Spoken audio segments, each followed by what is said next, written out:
Erev Tov, good evening, and welcome to a wonderful, wonderful book talk, or say book, written by Omer Friedlander, The Man Who Sold Air in the Holy Land.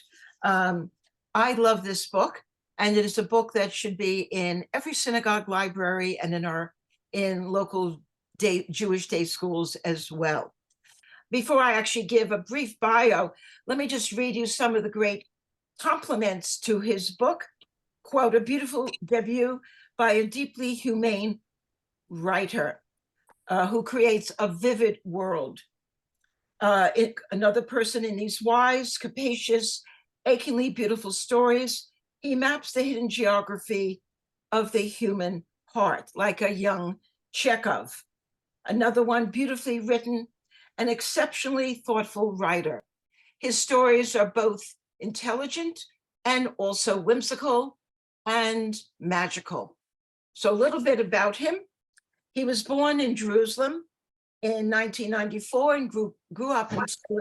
He earned a BA in English literature from the University of Cambridge, England, and an MFA from Boston University, where he was supported by a Soul Bellow Fellowship.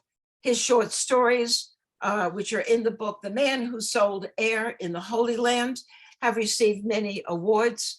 And of course, I just read you some of the, just a few of the great compliments about his writing. Please write your questions in the chat function at the bottom of your screen, and we will ask him at the end of his formal presentation. And now it's my privilege to introduce, I know someone who will win many more awards, Omer Friedlander. Thank you very much for joining us.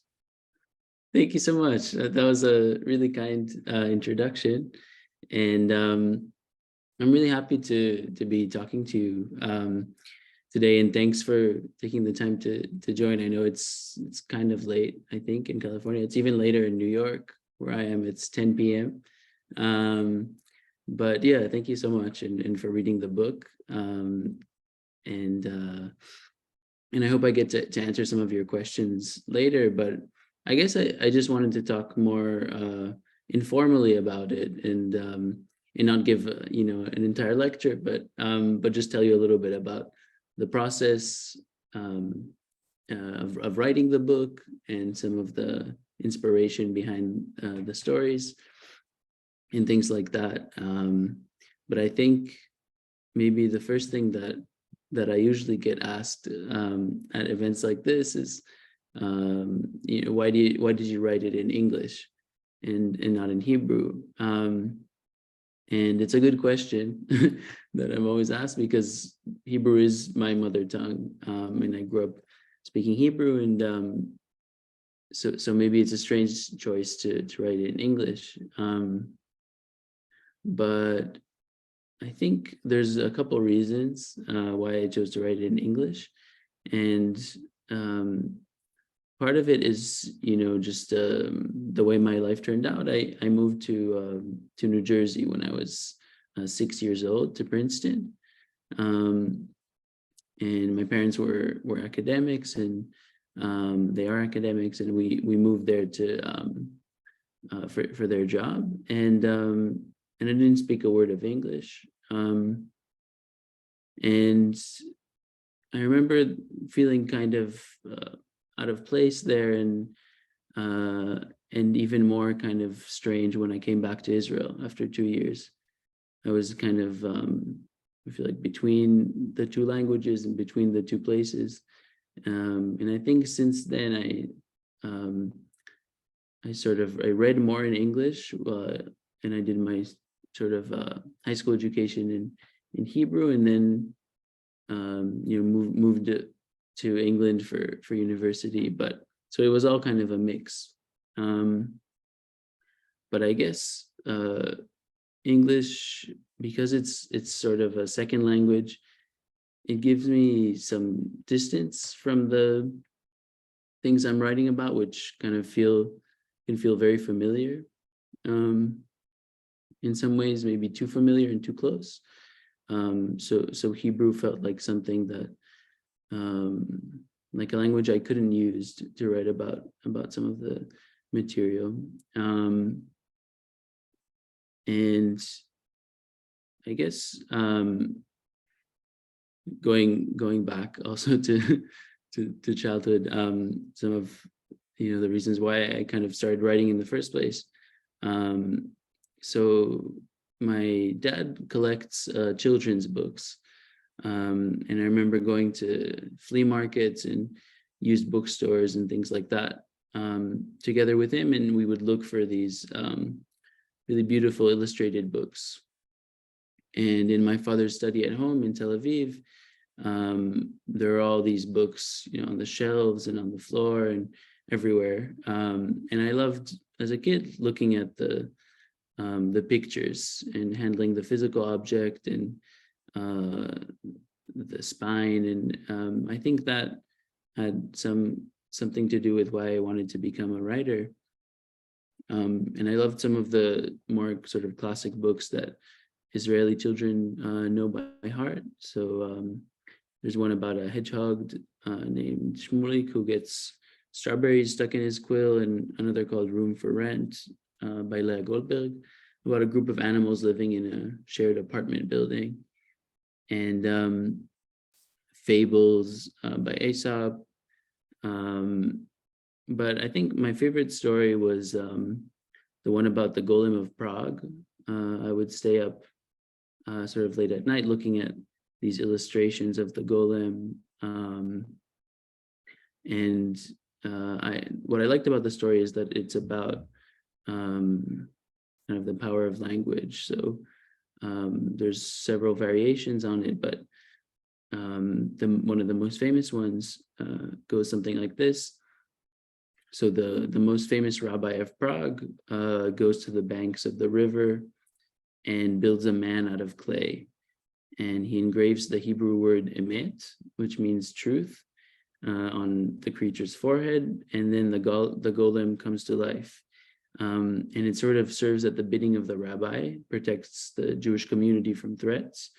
But one day it disobeys the rabbi and goes on a rampage and destroys everything.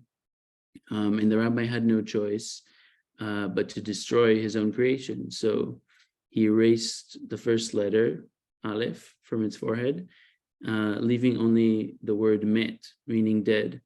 And the golem was deactivated and turned lifeless.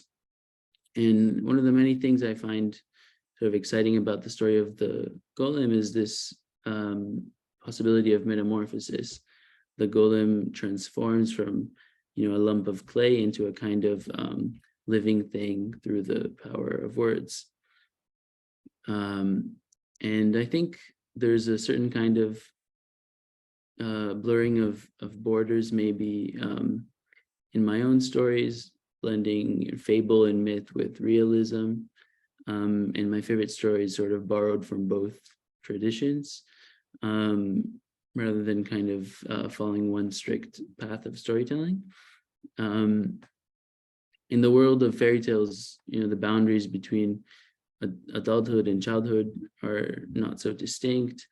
Adults can become childlike in their fantasy, and children are often faced with the darkness of the adult world. And I think this is kind of connected to what it means to be a writer. You want to keep a sense of maybe childlike curiosity, and your job is to kind of daydream, and it's a kind of serious form of play.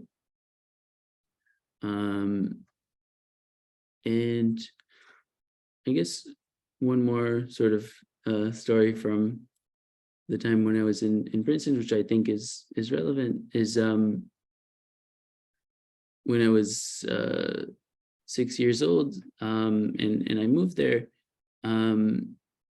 I couldn't speak English, like I said, and I didn't really understand why I needed to stand up when everyone was reciting the Pledge of Allegiance. So I would often sort of get punished for that. But the punishment was kind of fun. It meant sitting at a small table in the corner of the classroom next to an aquarium filled with hermit crabs. And these hermit crabs were my favorite part of going to school. I found ways of getting into trouble just so I could be sent there.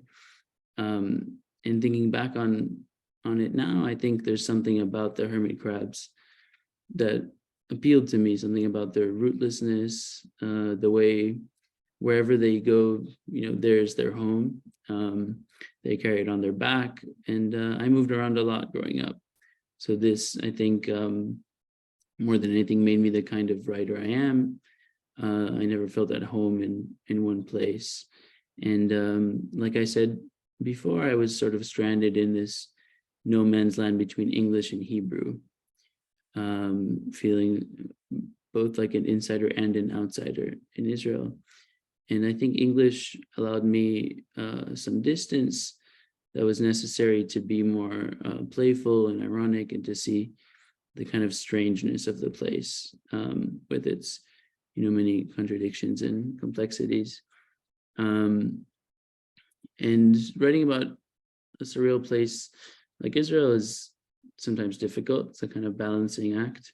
Sometimes true stories feel like fantasy, and you kind of want to find a way to balance this kind of idea of something that's fantastical and something that's more realistic, and that's what I tried to do with the stories.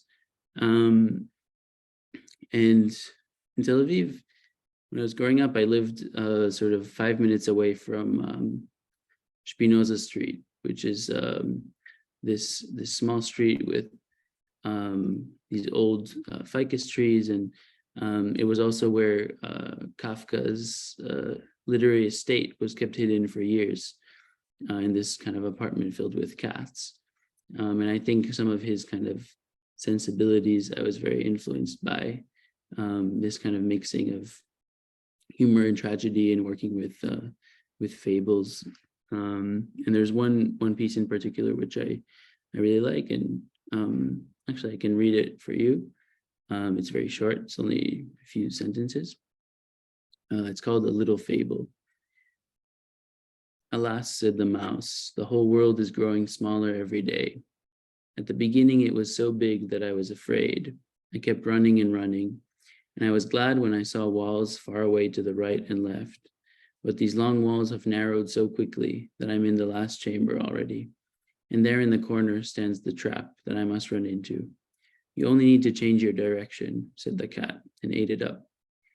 So what I like about it is, usually in fables, you have a kind of moral or an educational proverb, but here there's no moral. It only ends with the phrase, you need to change your direction, and that gets the mouse eaten.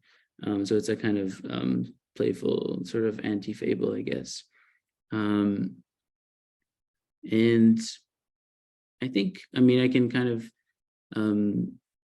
keep telling some of these stories, but also I'd love to hear questions and about the stories more specifically, and I can sort of talk about the collection more directly with the questions. So either, I think, from Riva, the questions, or just from the audience in general, but yeah, I'd be happy to talk about it. Great. So let me start, and everyone else, if you have questions, put them in the chat and I will present them to Omer. Again, I just want to say I love your short stories. I'm usually reading novels, or I'll be honest, thrillers and mysteries, but your stories are engaging, and the characters are very, very real. So let me talk about one story that I do remember, because I read your book when we first found out that you were available from the Jewish Book Council. And I forgot to mention that today's program, shame on me, is sponsored by the Contra Costa Jewish Community Center, Congregation B'nai Shalom, in partnership with Diablo Valley Hadassah and the Jewish Book Council. I should have started with that. So my apologies to all sponsors. But I read your book early on last spring, but what stayed with me is the short story Sephardic Survivor, which is about two young people in a family who on Yom HaShoah Day in Israel, um, their classmates who are mostly Ashkenazi have a grandparent or a grandmother or a story about a relative who may have perished, but they don't, even though some Jews in North Africa did experience Hitler's yoke, but their family didn't. Is that based on anyone real that you knew? Because the characters are so vibrant. No, it's kind of I guess I took something that I heard and kind of exaggerated it, but no, I was talking to a friend of mine who's Israeli also, and his family's from Iraq, and he said, just kind of as a offhand comment, he said, I was always jealous of my classmates who had relatives that were survivors. And I thought that's a kind of, it was strange to hear, but also made sense in some way, especially in the ways that maybe the Shoah is kind of discussed in Israel and the memory of it. And so I was interested in that idea, and then the story kind of came, but it's very very absurd and kind of exaggerated. But these two boys, they sort of kidnap an old man, and they want him to pretend he's their grandfather, who's Ashkenazi and was in Shoah. Right. I think with a lot of the stories, they kind of they began by things that were sort of peripheral, or things that I wanted to explore, that I needed to find an angle or a kind of way in. So here I was sort of exaggerating something that exists, but making it a little, I think actually through humor, I could kind of approach these very difficult subjects, which is harder to kind of approach head on, and kind of, I didn't want to write about the Holocaust directly, but I think writing about an indirect approach. Yeah, exactly. Yeah. So I know there's a family here, I'm not sure if it's Carla or Neil, but connected to our day school, the Contra Costa Jewish Day School. Do you think the book is accessible to middle school students? What age would you say the stories would be accessible? Oh, sorry, that's too, should I? No, it's an interesting question. No, because a lot of people here have nieces, nephews, students they may teach or connected to, or grandchildren. And one of the ways I don't always like Israel to be connected always with politics, which is right now obviously very controversial, but also you want culture and music and film and people, and your book has plenty of characters.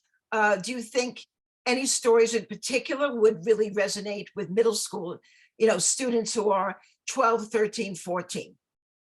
If you can put yourself back then when you were younger. Yeah, it's a really good question.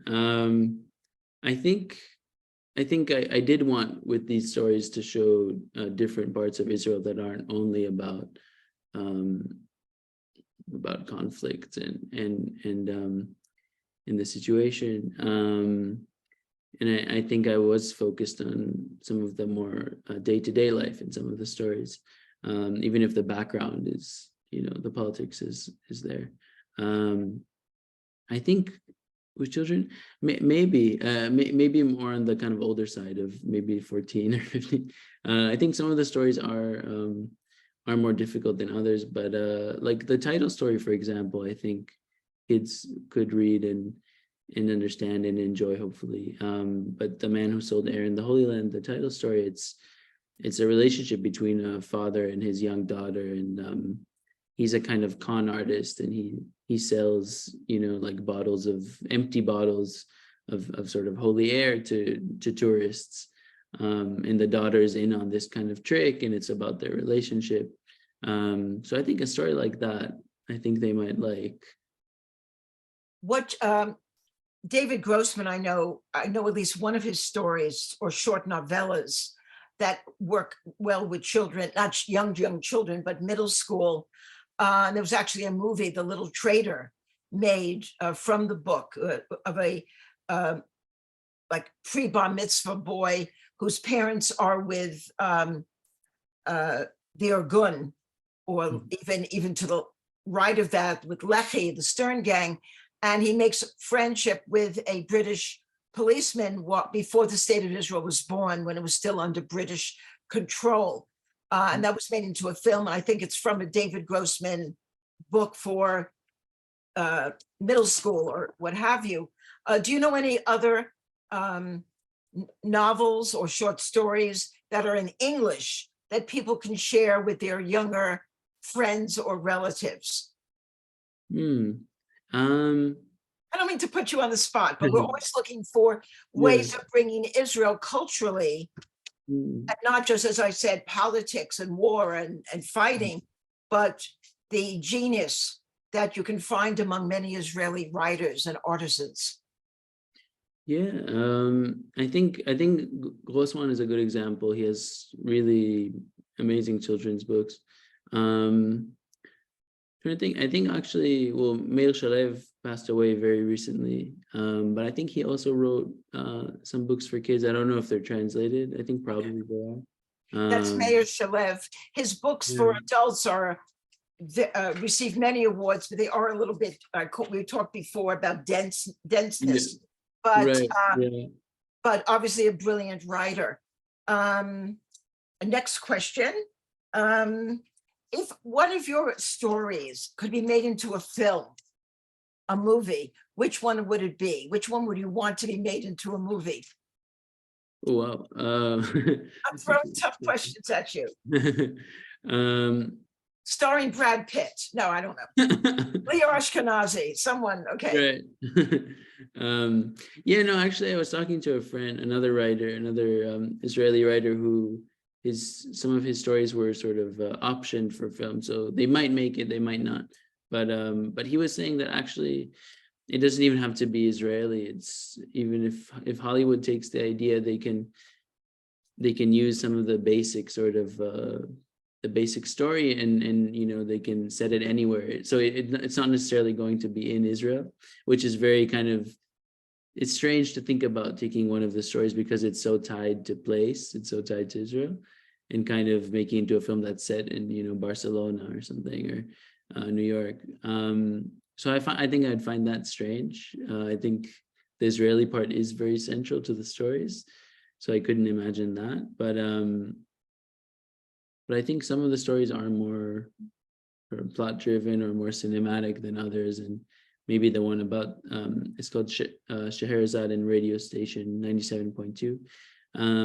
It's about 3 Israeli soldiers who are in a radio station in Beirut during the Lebanon War, and they're kind of trapped with this woman who is kind of a storyteller. She calls herself Scheherazade. And I think that story is more sort of, I could kind of, when I was writing it, I was picturing sort of much more sort of cinematic scenes, I guess, than some of the others. So and let me see, you're now writing a full-length book, a novel. Can you share a little bit about what it's about? Actually, I don't really tell people what it's about, but I like this this thing that Amos Oz said, he also passed away, said when he was asked about sort of what's the project he's working on now.